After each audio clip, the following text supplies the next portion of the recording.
At hello sa inyong lahat at welcome sa bagong video na to kung saan susubukan natin ang Cargo Clash. Gaya ng nakikita nyo rito, may serye ng cargo na bubukas at magpapakita ng ilang items. At pagkatapos, kailangan mong tumaya kung anong multiplier ang makukuha mo. At kung tama ang hula mo, makukuha mo ang multiplier. Kung hindi, wala kang makukuha. Dito tumaya ako sa 2 beses at 10 beses. Pwede kang tumaya ng 2 beses o isa lang. Dito, 2 beses nag-place ako ng bet, 10 beses nag-place ako ng bet.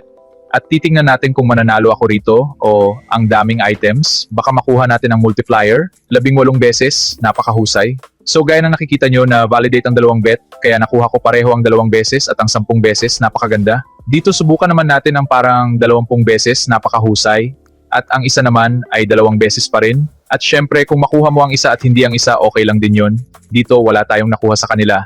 Siguro kukuha ako ng 2 at 5 beses, mas ligtas yun, alam mo na. 20 beses, gawin nating 5, mga 5 okay.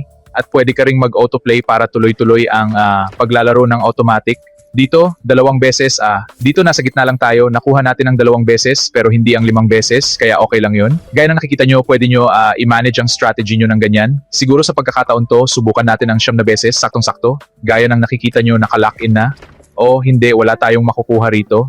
Halos 1 beses lang, hindi yun maganda pero okay lang. O at minsan pwede ring parang walang laman ng crate, nangyayari din yun. O ang dami niyan. Ang mga gamit sa photo, oo, ang mga camera at ang globe ay maganda rin. 9 beses lang, hindi man lang natin nakuha ang 10 beses. Siguro, alam mo na, subukan natin ang 32, mukhang maganda. Oh, mukhang malaking multiplier ang isang yon. Ano kaya yon? 4.5? Hey, nakuha natin ang 31. Hindi, kinulang lang tayo ng kaunti. Tumaya tayo sa 32 at 31 ang nakuha natin. Sana naging mas tumpak ako sa 30 pero okay lang yon. Sigurado akong alam nyo na kung paano laruin ang game ngayon. Gaya ng nakikita nyo, napakasimple lang nito.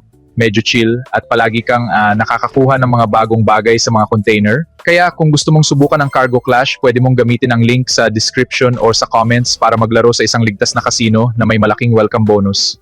At kung susubukan mo ang laro, wish ko ang good luck sa'yo.